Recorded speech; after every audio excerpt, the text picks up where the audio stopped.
So this is the scavenger hunt part of Appalachian Spring for May of 2022. And this is the second video section for that. And this is about the scavenger hunt because we gave everybody a piece of paper that came in, children, adults, whatnot, and there are 17 items on here. And we're going to do the first 8 just in sequence so that you can see what people had to find. And we found that a lot of the adults had to look up things in their phones in order to identify the things that are on the scavenger hunt. It was a lot of fun. The prizes were tomato plants if you completed the whole list, or you could have a betta fish. I had bred betta fish in November, and they're now old enough to go home with people. And so we ended up giving away 3 betta fish and 4 tomato plants.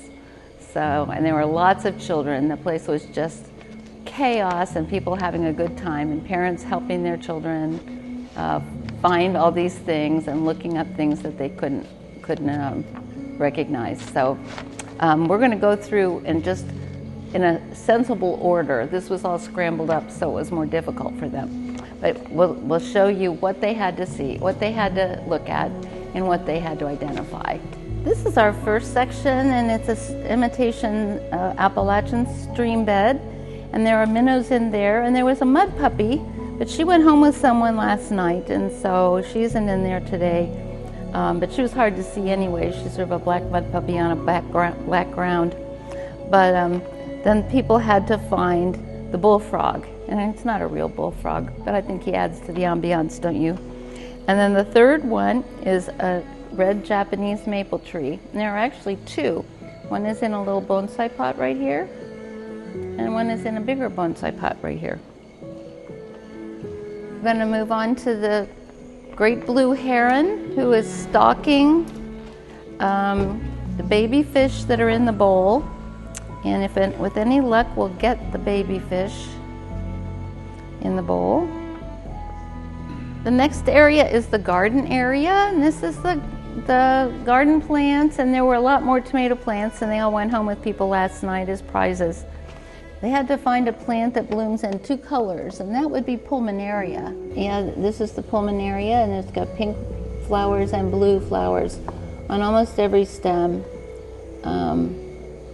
And so it's kind of a unique plant. It's grown for its beautiful leaves. It's called pulmonaria because they used to believe that these leaves in herbal medicine would help lung ailments, and so hence pulmonaria.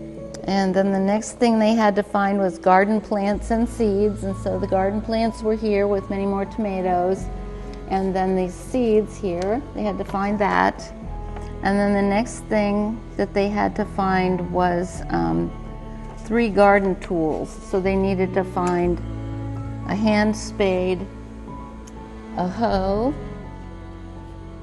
and a watering can in the garden area. Then the next thing they had to find was spring chickens, and these are, of course, spring chickens. And they are Mystic Moran breed chickens, which is a docile breed that lays chocolate eggs, chocolate-colored eggs. And they're a little chilly because I usually have this cage covered up a little bit more, and so they're huddling together. But they actually are pretty comfortable when I cover them up. And the last one on this, number 8, is a baby robin in a tree. They had to find the baby robin in a tree. Moving on. Solomon's seal, which is, I think, an especially charming garden plant. Usually is in the woodland, and you don't see all those beautiful dangling flowers, but it's so artistically designed. The next thing is a praying mantis egg case that they had to find, and people did have to look those up in their phones to figure out what they were looking for.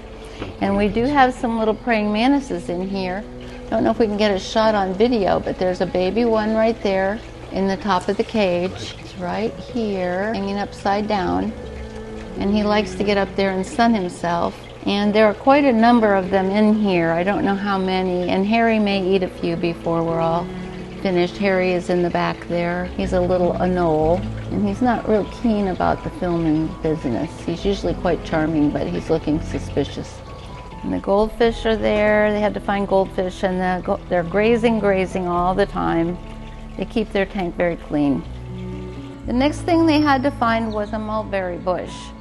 And this stumped almost everybody. When you look up mulberry bush in your phone, what you get is pictures of mulberries. You don't get pictures of the leaves or the structure, so nobody could identify the mulberry bush.